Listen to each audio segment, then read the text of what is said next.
Welcome to How They Do That. I'm your host, Scott Waldron, and here is a little preview of what you're going to hear today.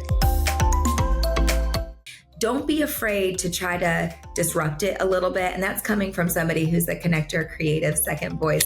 We are better when we've talked about this a little bit, when we human together, right? When we are able to, we were meant to do life together. And so I think whether that is in communities, because it's that same scarcity mindset, that same fear, there are skill sets that maybe we use a tool called 70-30, right? To talk about what's in our 70 is what's energizing to us. It's where our gifts are. It's where we want to spend our time. What's in our 30 may be draining. It may be some of our conscious incompetency.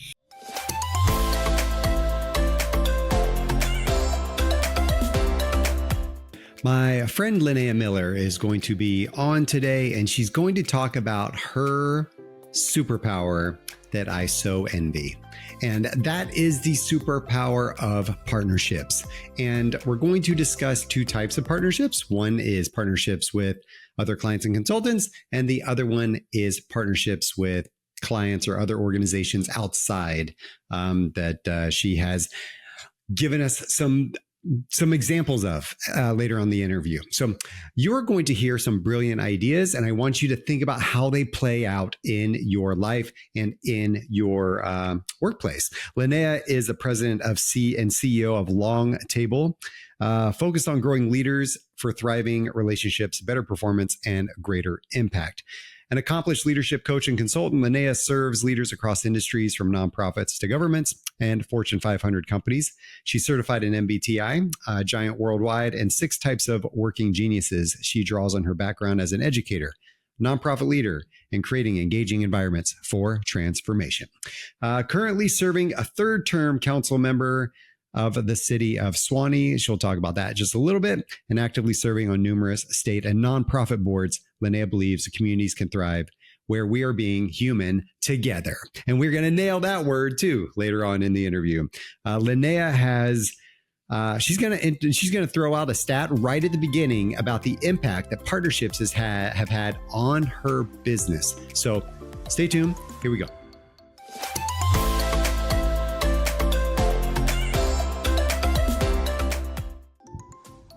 Linnea, you got to be one of the most fun people I know. Thanks, Scott. You're welcome. You're welcome. And I said that a little bit just to butter you up. So you are, no, I'm just kidding. I did that. Hey, I am pretty fun. You are super. It's part of my marketing, my branding.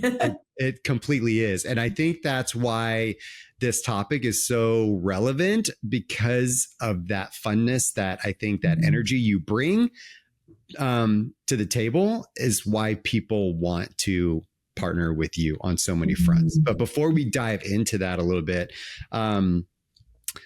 your coaching consulting practice that you've built up to this point, you would say, when we were talking about this, I was like, hey, what's your superpower, Linnea? I kind of knew what your superpower was, but I wanted to hear from you, what was that thing? And you're like, oh my gosh, Scott, it is complete partnerships. And we were talking about that quite a bit. What would you say right now, as far as your business is concerned, is based on this idea of partnerships? How much of that? How much of my business? Yeah. I would say probably about 50% of my business, because I didn't always know that was my superpower.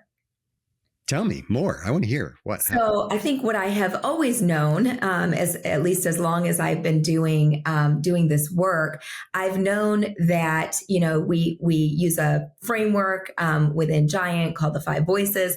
And I've always known that I am a foundational voice connector. And that is very obvious to anyone on the other side of me.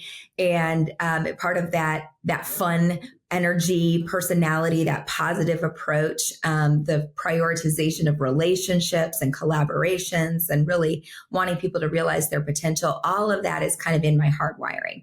And I love that about how I'm wired. But why I didn't always know that from a business perspective is because when I was starting to build my business, of course, I'm wanting to build my business with best practices that I saw modeled for me by maybe other coaches or other consultants, right? And so some of those best practices have been wonderful, but some of them were also not they weren't necessarily aligned for my wiring and my personality, right? And I'm just a very integrated person, so I wear a lot of hats on any given day, and I serve in a lot of different roles, both from a business perspective as well as, from volunteer and in the public realm. And so because all of these things are so integrated, it just has evolved that partnerships were the natural pathway forward for me to build my business, and for me to be able to show up holistically for my clients without having to kind of try to somehow segment these different parts of my life, these different roles that I have. That's amazing. And I think that part of your journey was because of your volunteer roles and the things you've done in the community. So don't be shy about talking about that as far as being an elected official and doing what you're doing there, because I think that is probably part of the key to you tapping into your partnership superpower. Yeah. I think so. Yeah. I mean, I backed into the business side of it because really through my community service. And so through serving, as you know, I've been an elected official here in Suwanee, Georgia, which is a city of about 24,000 people. We're in a county of 1 million people, with which you are one of those million that live in our county. And we're in a metro area of 7 million. So we're a very urbanized suburban area. And I have served on the city council in the city of Suwanee for more than 10 years now. And as a product of that, I also serve in a lot of key leadership roles on boards, other boards that are regional or state level boards, doing a lot of work with policy, legislative policy, a lot of work with nonprofits, a lot of work with kind of quasi-governmental organizations, chambers of commerce, and community improvement districts, and just all of those things. And so in government, partnerships are really, really important. I mean, we can't get, we can't even really get sidewalks done without working with our partners, oftentimes at the county and the state level. So it's really, so I have that mindset anyway. And as I started to build my business with Long Table, about 5 years ago, I started building this business. And at first, it was a little bit confusing for me to know how to show up in certain environments when people already saw me as the council member, they saw me as the community leader, and they really didn't know what Long Table was. They didn't know what my business was, what I was doing. And I found it a little bit challenging to try to figure out how to take off one hat and then put another hat on. And and conversations oftentimes are fluid, right? So, just like this conversation, it's very fluid. And so what I have realized is that they don't need to be mutually exclusive. That a lot of the work we do, Scott, I think, especially as coaches and as consultants, is absolutely built on relational equity and trust. And so, if clients are going to invite me into their business and kind of give me a peek behind the curtain at stuff that they don't necessarily want the rest of the world to see, there has to be a lot of relational trust built in, and that kind of, and I've been building that relational equity for years with folks. So it was just natural that when they realized that there were needs that they had for their organizations or needs that they had with their leadership teams, or as individuals, that they want to call somebody that they trust. And I think it's taken a while for people to kind of understand what I do, what my business does. But now, as the word has gotten out, it has just been, there's just more interest than ever in kind of forging these strategic partnerships so that we can accomplish things, collectively for the greater good. So that's been really valuable for me. Okay, so let's talk about the idea of partnerships. There's been a lot of advice out there, like you should never go out and go at this alone. there's sure some exceptions out there, people that have built something by not partnering with anybody ever, but for the most part, finding those relationships, that community, those partnership opportunities to really build something together has been the gateway. And with you, it has been so, and you have thrived in this environment with so many different people. Now, we're going to talk about the aspect of partnering with other coaches and consultants, but also partnering with people outside in the community, other business partners and other things in that sense. So tell me about those separately, though. Let's start. Let's start with kind of partnering with other coaches. Yeah, please. Yeah, because that was really one of the first. You were one of my first partner. We did it.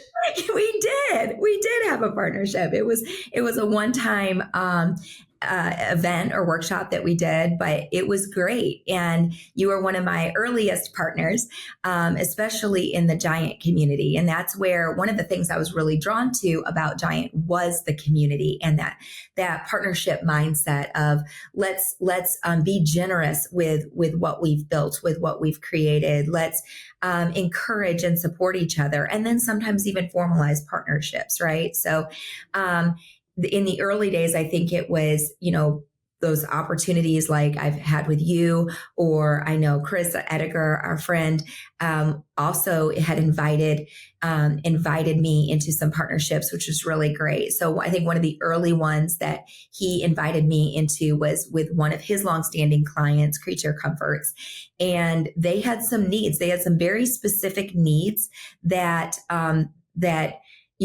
ended up being a really good fit to come alongside and partner with Chris in his work with that client. So that was me coming alongside again of somebody with their existing client. Now, I've also had a lot of opportunities over the last several years, and I always look for these opportunities where I have clients and I just know that a team approach is going to be best. And some of the work that is really clear to me that I like to approach with a team approach is some of the work that we do around diversity, equity, inclusion, and belonging, right? Around really helping organizations and helping communities to navigate these different dimensions of diversity, to not get locked in to just one mindset of what that means. But how do we navigate all of these things with what we have, which are tools and visual tools and a common language, and really showing up together with different voices and different partners to do this work. So I've done a lot of that work, especially in that realm, using putting together teams with other coaches. But also with, I have a contract that we're just finishing up tomorrow. We'll be finishing up this year because it's based on a federal grant. So we'll be finishing up this grant year, and then we'll be building for next year's grant year. We were just renewed, and that's a team of 3 coaches. So it's my company, but I have 2 that are also working with me. And you know those coaches, Rebecca Munlin and Will Riley. And so we've been working together as a team. And then I have other partnerships as well. So I'm also doing some other partnership work, doing some board clarity work, kind of like organizational clarity type of work.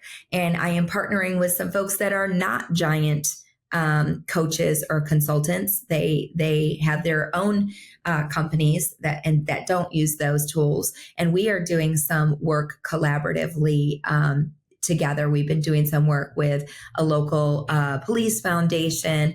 We're also looking at doing some work with some other nonprofits. So again, kind of not Giant related, but working with other coaches and consultants. How do you know when you're ready to partner with another coach or consultant? Because I've had this thing, because I wish I was better at partnerships. Okay. And I'm trying to walk in your shadow and figure out how you do this so well. But I've always thought, I'm not quite ready yet. Or, once I get enough business, then I'll start partnering with people. Yeah. Or, that might take some of my revenue away, and then I don't have as much revenue. So I don't know what to do. So I'm saying what's in my head, but I know that there's a lot of other people out there asking. No, and thank you for saying that, because that is a tension, right? And that is for me also, because generally when I'm doing these partnerships, it means I'm taking in less revenue. And so what I really try to think about, especially partnering with other coaches and consultants, is I'm really trying to think about what does the client need, and am I able to bring them the impact and effectiveness to accomplish those goals? Am I able to do that alone just as well as I could if I did it with a partner? And I think when I run up to specific goals that an organization has, and I'm just like, I really need to, I just think we will serve them better when we put together a partnership. So that's one thing, just thinking about the client. What is the goal? What are we trying to achieve? And who needs to be at the table to do that? I also think about it from the perspective of there are certain clients and certain client needs where there are skill sets that maybe we use a tool called 70-30, right? To talk about what's in our 70 is what's energizing to us. It's where our gifts are. It's where we want to spend our time. What's in our 30 may be draining. It may be some of our conscious incompetency. And so when I find a client where a portion of that client, a significant portion of what we're going to be doing is going to be in my 30, I really would rather bring somebody in that can partner with me that it is in their 70. And so again, a perfect example of that is that's why I've been doing more and more partnerships with Will Riley. And it's because he is literally wired opposite, almost exactly opposite of me. And his strengths fit right into my gaps, and my strengths fit into his gaps. And so I think in that way, we are able to navigate that partnership and share the work as well in ways that are more beneficial to both of us. Okay. How do I find people that want to partner with me? Ooh, I just ask people. I just think of people, as far as other coaches, I think of people and what their skill sets are. And again, kind of going from that client need and or my own 70-30. So, bringing Will in on certain projects with his marketing background, his attention to detail, his ability to really be able to create structure around things very effectively is really helpful. I had a client that part of the work that we were going to be doing was going to be youth focused. And, Rebecca is a former educator. And I was like, well, that would be great because, we want to bring in that kind of skill set of that competency of working with youth and working with teenagers and things like that. I've done some work with teens on my own, but again, it's not in my 70. And so I want to bring somebody in that it is. So and then, other partners, I think it would be more opportunities. So I've tried to do some partnerships, even just that would be some things that are more like at the national or in other states, that kind of thing. Some of those partnerships really haven't materialized yet, but I would really like to see more of those things develop, but I haven't seen a lot of those materialize yet. Okay. Let's shift over to external partners. So you're partnering with the community, you're partnering with other companies, businesses, organizations, etc. What's going on there? Yeah. So probably one of the more formalized ones that I'm doing right now is with the Community Foundation of Northeast Georgia. And really it just kind of it was birthed out of, they have invited me to speak they have an annual conference every year for nonprofit leaders. And it's a day-long conference. And they've invited me to speak on panels and to do breakout sessions for their conference the last couple of years. Well, last year, not this past year, but the year before, I actually borrowed one of your ideas, Skot. You had suggested after speaking to potentially do like a beta coaching group, like a mini coaching group to give people a sample of what it would be like to be in a coaching group. And this would be for an external coaching group, meaning people from different organizations. So I offered to do for 2 months or 4 sessions, 10 people, nonprofit executives, to come together, and we would do some coaching for 2 months and for free. And I wanted to see and then I said, as part of this, you have to be committed to attend all 4 meetings and to have a follow-up meeting with me so that I can, learn from you. What did you like? What did you not like? Would you want to do something like this? What it came back to is everybody loved it. And I would say of the 10 people in the group, probably 8 wanted to continue. But then when it starts coming to, well, how much does this cost? And these are nonprofit executives, primarily small to mid-sized nonprofits, but very diverse in these nonprofit sectors. Budget is always the biggest thing, right? They're like, well, we don't have a lot of budget for development. Nonprofits often have, restricted funding sources, and they have a hard time getting budget for development. And so I brought their testimonials and their feedback to an organization that exists to support them, to help these nonprofits to be successful, so that people will want to, donors will want to invest in the nonprofits, right? So they have a vested interest in these nonprofits being sustainable. So I brought this idea, and I asked the Community Foundation, I said, is there anything you could do to potentially offer scholarships to any of these nonprofits? And they said, absolutely. We want to partner with this. We want to do this and offer these scholarships to any of the nonprofits that are our fund holders.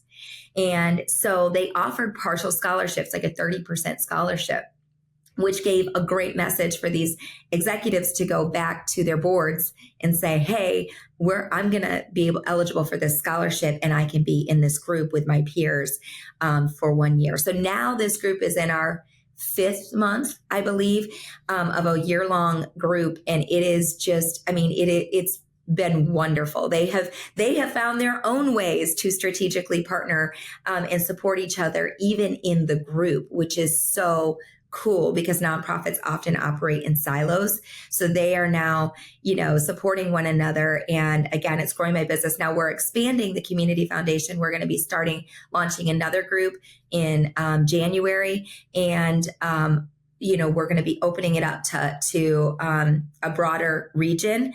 And as well as we're going to be probably in 2025, we're talking about provisionally, we're going to open up a group for executives that are not in nonprofits. So they would be small to mid-sized companies that are also associated with the Community Foundation. So it's been a great model, and I promote them and they promote me, and it's been great in that. So that's a very formalized one.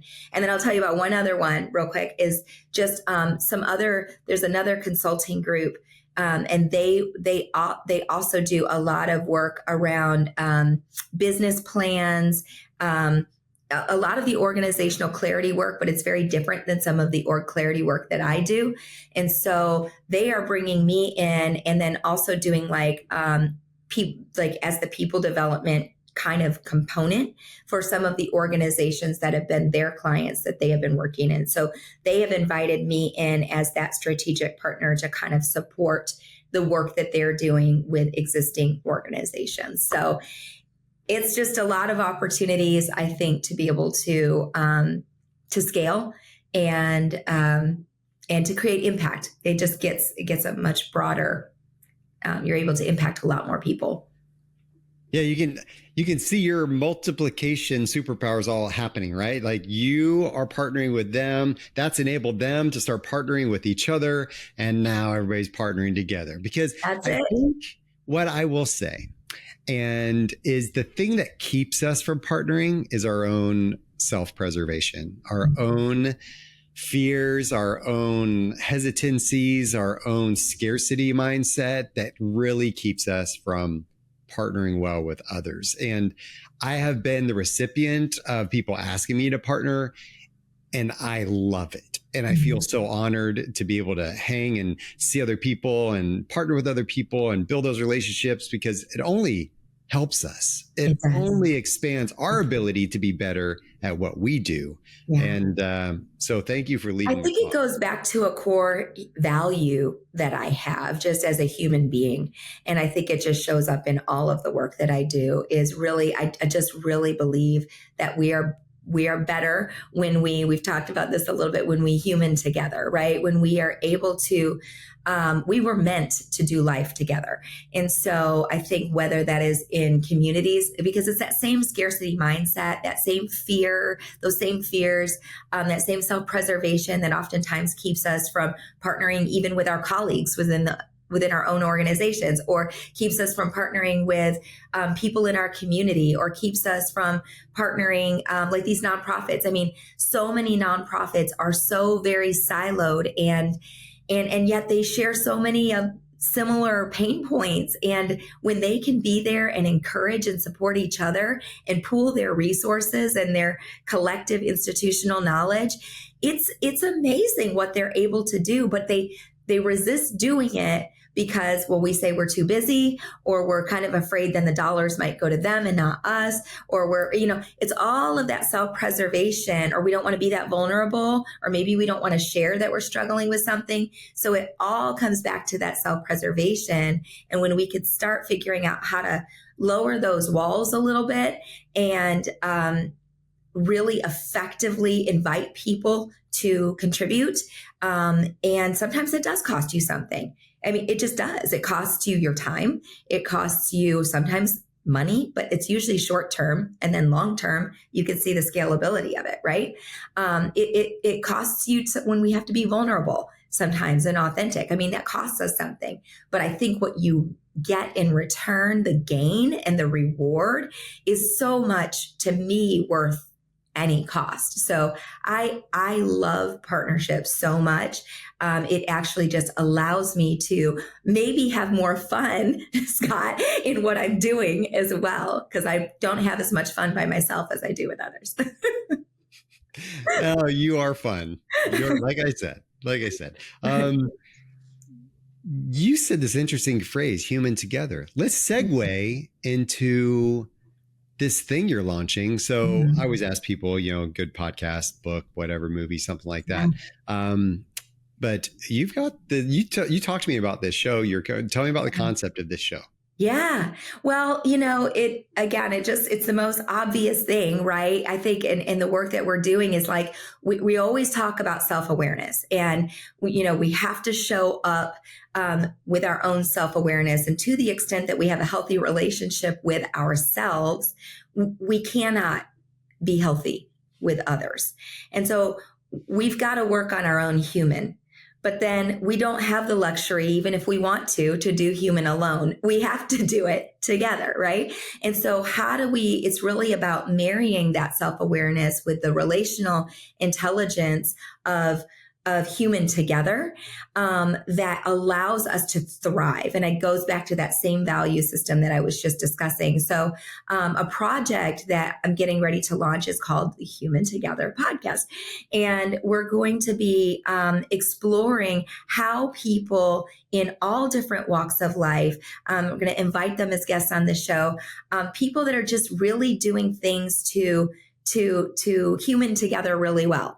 Right. And so different guests on the show that are doing things that are remarkable, that are maybe outside of the box, that can be an inspiration for our listeners to help us figure out how we also may be able to better collaborate, better partner, better be humans together. And so we're going to invite guests on the show to share their stories, and we'll do a little bit of live coaching along the way. And really just, I hope that it's a celebration of partnerships and of really doing life together.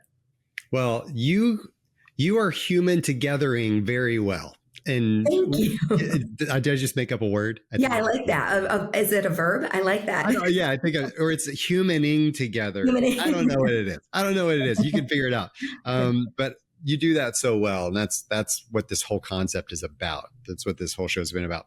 For those coaches, consultants out there that are maybe they're launching their business right now, and they're just like, I got to get to that next level. How do I break out of this thing? I'm just launching and struggling. Or maybe there's somebody that's been in their practice for years and they're just like, I'm hitting the ceiling. I got to break out. Like, what would be the hope and the words of encouragement you would give those people? Don't be afraid of reinventing your norms, disrupting your norms, I guess. We normalize things, and some of us are more, some of us like our structures and our routines and our the way that we've built it out, and we get kind of rigid maybe in that. Don't be afraid to try to disrupt it a little bit. And that's coming from somebody who's a connector, creative, second voice. So I have a lot of, I have a big threshold, I guess, for disruption, but think outside the box, right? Try something and just be a student of yourself and of your business. And, maybe do something like that beta. I mean, that was such a brilliant idea, Scott. So I'm so glad that I stole it from you, but doing something temporarily that isn't going to cost you a whole lot, but you can learn a lot from that. I would have never guessed that 2-month, give for me, doing something for free for 2 months, that would have turned into this strategic partnership that I just described. And so don't be afraid to think outside the box. Don't be afraid to ask people for help. So that might be help in the form of, saying, hey, I'm struggling with this part of my business. Is there somebody that this is something that they've done before? I did that a lot in my early years. I was like, I've never done this before. Has anybody worked with a client like this before? And I just found a lot of support in the giant community for that. But also, I asked, going to the community foundation and just saying, hey, do you want to support this work? This is some of your members that are part of this. This is a need they're expressing. Do you want to support this? And worst case, they say no. And then that's fine. But you've got to ask and then be the person who asks as well. So I'm a big, I would never be serving in public office, Scott, if I had not been invited. And so I think the power of invitation is really important. And while it's wonderful we all know it feels good. You mentioned this. It feels good to be invited into something, to be invited into a partnership. So let's be those people who are inviting others as well, because now we're potentially awakening something in them that they didn't even see in themselves, because we have provided them an opportunity and an invitation to participate in things that we are doing. Thank you for being you, Linnea. Thanks for being you. Thanks for being on the show. And keep human togethering out there. Like, you're killing it. I love watching you. I love it. And I love that we get to human together, Scott. So I think we need to keep doing that as well. And I know we're going to come up with some really great plans.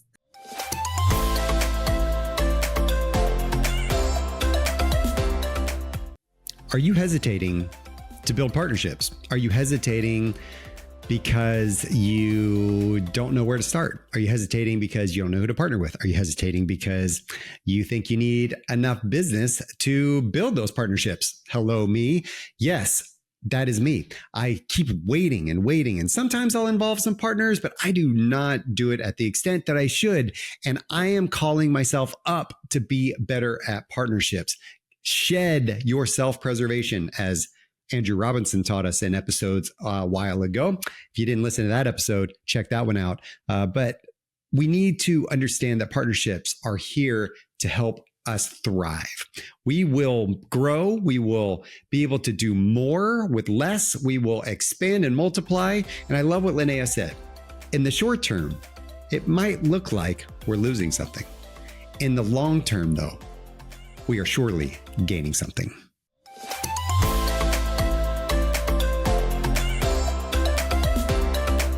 Thank you for joining me today on How They Do That. If you found this helpful, please rate the show wherever you listen to podcasts. You see, I help you, you help me. That's how it works. Oh, and please do not keep this to yourself. Share the show with a fellow coach who could also use these insights. Keep exploring, my friends. Never stop asking how'd they do that? Because with every question, you get closer and closer to refining your business and scaling your impact.